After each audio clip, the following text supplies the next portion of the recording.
السلام علیکم ورحمۃ اللہ وبرکاتہ۔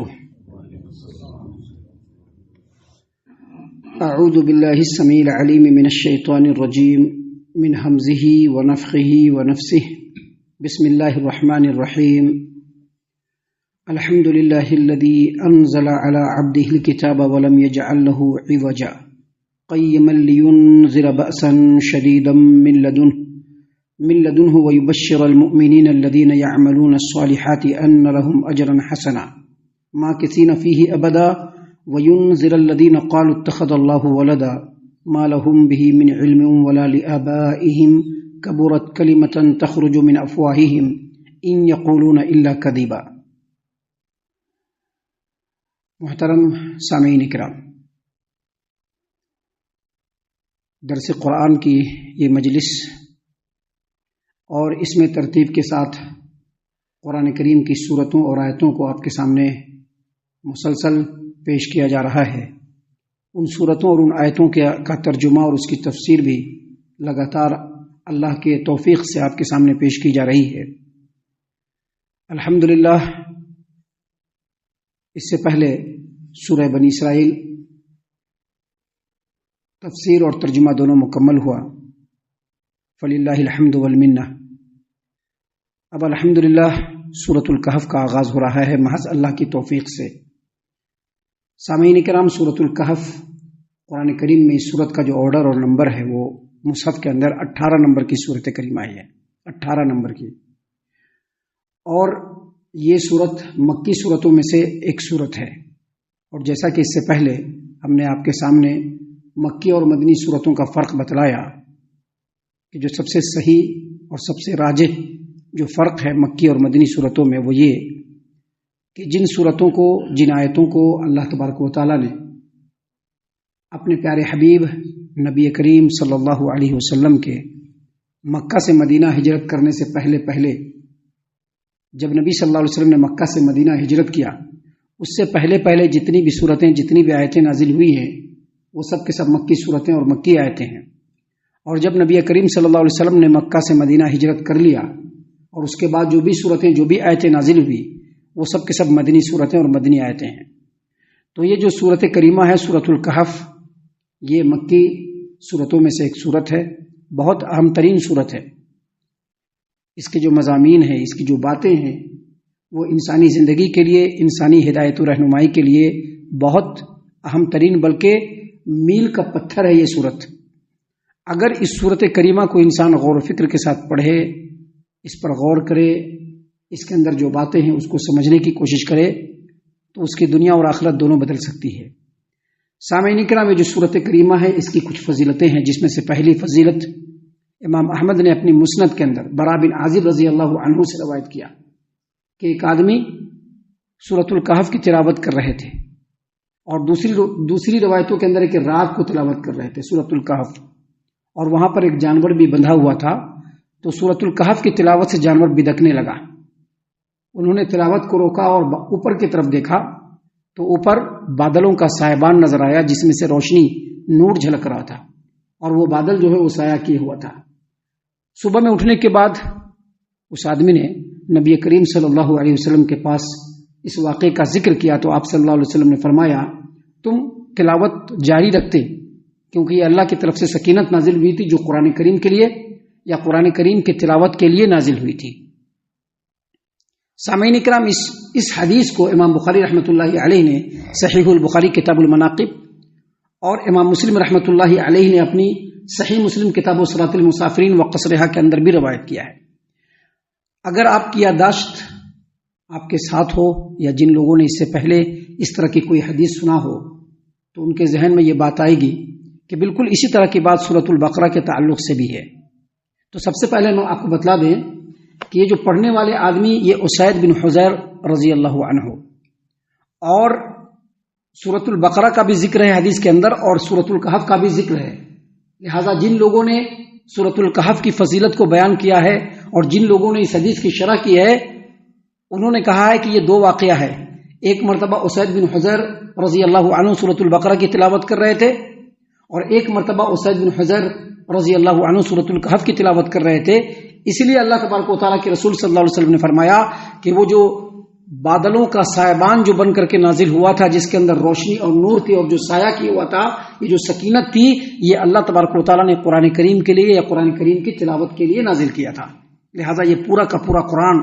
ایسی چیز ہے جس کو ہمیشہ فرشتے سننے کے لیے نازل ہوتے رہتے ہیں۔ اس میں سے سورۃ الکہف بھی ایک سورت ہے۔ محترم سامعین کرام، سورۃ الکہف کی فضیلتوں میں سے ایک فضیلت یہ بھی ہے کہ جو لوگ بھی سورۃ الکہف کے ابتدائی 10 آیات کو یاد کر لیں گے، جو لوگ بھی سورۃ الکہف کے ابتدائی 10 آیات کو یاد کر لیں گے، حفظ کر لیں گے، وہ فتنہ دجال سے محفوظ کر دیے جائیں گے۔ جیسا کہ ایک حدیث ہے صحیح مسلم کتاب صلاۃ المسافرین وقصرها باب فضل سورۃ الکہف، حدیث نمبر 809، اللہ کے رسول صلی اللہ علیہ وسلم نے فرمایا، من حفظ 10 آیات من اول سورۃ الکہف، جو آدمی سورۃ الکہف کے شروع کی 10 آیت کو یاد کر لے، جو آدمی سورۃ الکہف کے ابتدائی 10 آیات کو یاد کر لے، اللہ کے رسول صلی اللہ علیہ وسلم نے فرمایا، عصم من الدجال، اس کو فتنہ دجال سے محفوظ کر دیا جائے گا۔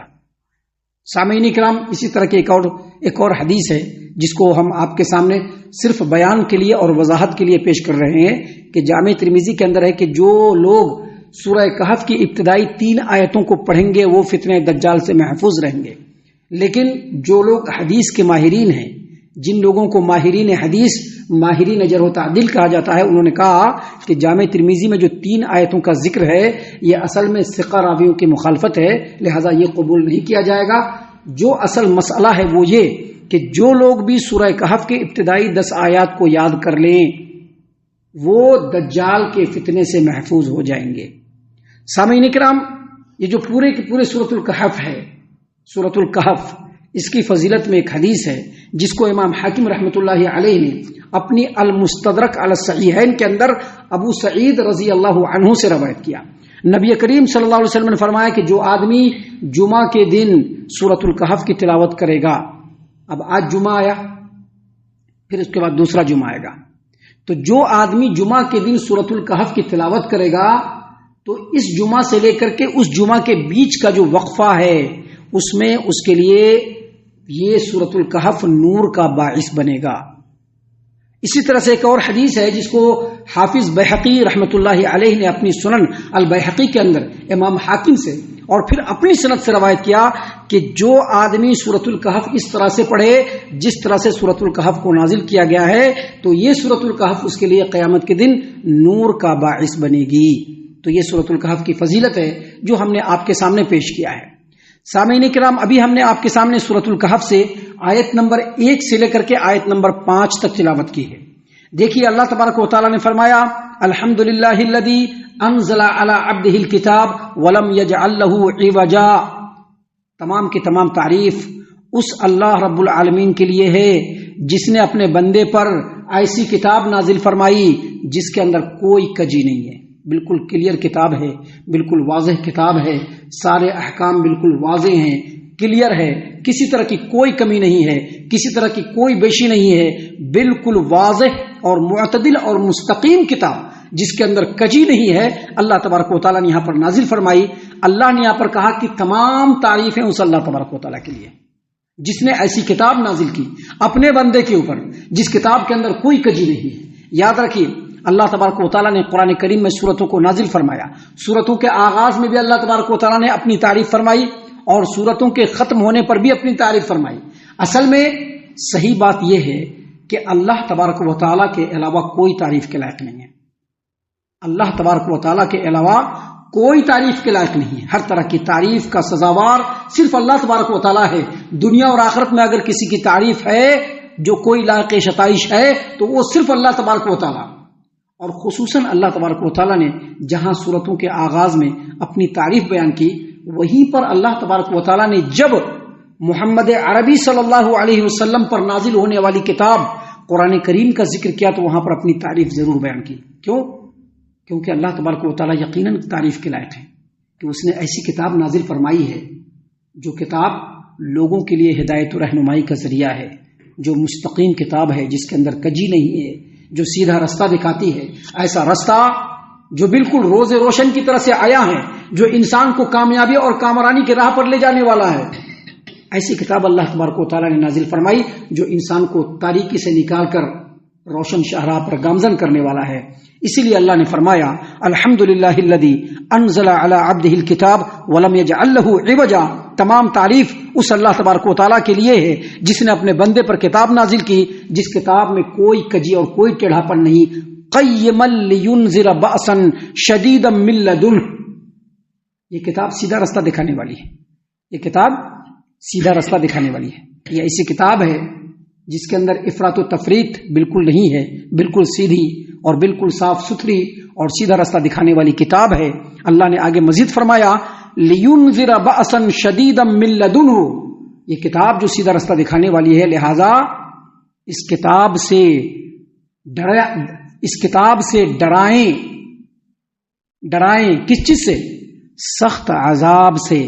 جو اس اللہ کی طرف سے آنے والی ہے جو رب العالمین ہے۔ لہذا اس کتاب سے ڈرائیں، کن لوگوں کو ڈرائیں؟ ان لوگوں کو ڈرائیں جو اللہ تبارک و تعالیٰ کے حکموں کی مخالفت کرنے والے، اللہ تبارک و تعالیٰ کے آیتوں کو جھٹلانے والے، اللہ تبارک و تعالیٰ کے بتائے ہوئے راستے کو چھوڑ کر ادھر ادھر کے راستے پر بھاگنے والے، ایسے لوگوں کو ڈرائیں کہ یہ جو عذاب ہے یہ دنیا میں بھی آ سکتا ہے عذاب کی صورت میں، اور یہ جو عذاب ہے ایسے لوگوں کو آخرت میں سزا کی صورت میں ملے گی، اور پھر یہ عذاب اس رب کی طرف سے نازل ہونے والی ہے جس رب کے جیسا کوئی عذاب نہیں دے سکتا ہے۔ جیسا وہ عذاب دے گا ویسا کوئی عذاب دے نہیں سکتا، اور جیسا وہ جکڑے گا ویسا کوئی جکڑ نہیں سکتا۔ اور آگے اللہ تبارک و تعالیٰ نے فرمایا اس کتاب کو ہم نے سیدھا راستہ دکھانے والی کتاب بنا کر کے بھیجا، وَيُبَشِّرَ الْمُؤْمِنِينَ، تاکہ ایمان والوں کو ڈرایا جائے۔ تاکہ کس کو ڈرایا جائے؟ ایمان والوں کو ڈرایا جائے، یعملون الصالحات، جو ایمان والے بھی ہیں اور نیک اعمال بھی انجام دیتے ہیں، نیک اعمال بھی انجام دیتے ہیں۔ یاد رکھیے اللہ تبارک و تعالیٰ نے کہا کہ جو ظالم ہیں، جو دنیا پرست ہیں، جو اللہ کے حکموں کو چھوڑ کر، اللہ کے حکموں کو جھٹلا کر دوسرا راستہ اختیار کرنے والے ہیں، ان کو اللہ کے عذاب سے ڈرائیں، اور ان لوگوں کو خوشخبری دے جو ایمان والے ہیں۔ ایمان والے ہیں کے ساتھ ساتھ نیک اعمال کرنے والے ہیں۔ کیا مطلب کہ قرآن کریم پر ایمان رکھتے ہیں، قرآن کریم پر ایمان رکھتے ہیں، اس طرح سے ایمان رکھتے ہیں جس طرح سے ایمان رکھنے کی ہدایت اور رہنمائی قرآن کریم نے کی ہے۔ اور صرف ایمان نہیں رکھتے ہیں بلکہ ایمان کے ساتھ ساتھ نیک اعمال بھی انجام دیتے ہیں، کیونکہ کسی آدمی کا بھی ایمان، ابھی ہم کہتے ہیں کہ ہم مومن ہیں، ہم مسلمان ہیں، ہمارا مسلمان ہونا، ہمارا ایمان والا ہونا اسی وقت ثابت ہوگا جب ہم نیک اعمال انجام دیں گے۔ اگر ہم نیک اعمال انجام نہیں دیتے ہیں اور خالی مسلمان کے گھر میں پیدا ہوئے ہیں تو سمجھ لیجئے کہ ہم مسلمان نہیں، یہ چپکے کی بات ہے یہ۔ لہٰذا اللہ تبارک و تعالیٰ نے اسی لیے کہا کہ ان ایمان والوں کو خوشخبری سنایا جائے جو نیک اعمال انجام دیتے ہیں، یعملون الصالحات۔ اگر نیک اعمال نہیں ہے یا نیک اعمال کو ڈھنگ سے نہیں کر رہے ہیں تو ہمارے ایمان کے اندر بڑی کمی اور بڑی کوتاہی ہے جس کو دور کرنا بہت ضروری ہے۔ بلکہ بعض نیک اعمال ایسے ہیں جن کو اگر انسان انجام نہیں دے تو وہ مسلمان بھی نہیں ہو سکتا۔ فار ایگزامپل نماز اگر نہیں پڑھتا ہے تو وہ مسلمان نہیں ہو سکتا ہے۔ فار ایگزامپل ایک آدمی 2 وقت کی نماز پڑھتا ہے، 1 وقت کی نماز نہیں پڑھتا ہے، وہ مسلمان نہیں ہو سکتا ہے، وہ مسلمان نہیں ہو سکتا ہے۔ فار ایگزامپل ایک آدمی نماز تو پڑھتا ہے لیکن نماز کی قدردانی نہیں کرتا ہے، وہ مومن مسلمان نہیں ہو سکتا ہے، وہ مومن مسلمان نہیں ہو سکتا ہے، ہرگز نہیں ہو سکتا ہے۔ اس لیے اللہ تبارک و تعالیٰ نے کہا ان ایمان والوں کو آپ خوشخبری دیجئے جو نیک اعمال انجام دیتے ہیں، ان لہم اجرا حسنا، کیونکہ ان کے لیے بہترین اجر ہے۔ اب ایک آدمی ایمان بھی رکھتا ہے اللہ پر، اس کے رسول پر، فرشتوں پر، کتابوں پر، اور جیسا جیسا اللہ تبارک و تعالیٰ نے ایمان رکھنے کے لیے کہا ہے ویسا ویسا ایمان رکھتے ہیں اور نیک اعمال انجام دیتے ہیں، ان کے لیے بہترین اجر کیا ہے؟ ان کے لیے بہترین اجر اللہ تبارک و تعالیٰ نے جنت رکھا ہے۔ ان کے لیے بہترین اجر اللہ نے کیا رکھا ہے؟ جنت رکھا ہے۔ اللہ تبارک و تعالیٰ نے اس لیے آگے فرمایا ماکثین فیہ ابدا، اس اجر و ثواب میں یعنی جنت میں وہ ہمیشہ ہمیشہ رہیں گے، وہ ہمیشہ ہمیشہ رہیں گے، کبھی بھی اس سے نکلیں گے نہیں۔ سامعین اکرام آگے اللہ تبارک و تعالیٰ نے فرمایا وَيُنذِرَ الَّذِينَ قَالُوا اتَّخَذَ اللَّهُ وَلَدًا، اور اس کتاب کے ذریعے سے ان لوگوں کو بھی ڈرایا جائے، اس کتاب کے ذریعے سے ان لوگوں کو بھی ڈرایا جائے جو لوگ یہ کہتے ہیں کہ اللہ تبارک و تعالیٰ نے اپنے لیے اولاد رکھا ہے۔ اصل میں یہاں پر اللہ تبارک و تعالیٰ نے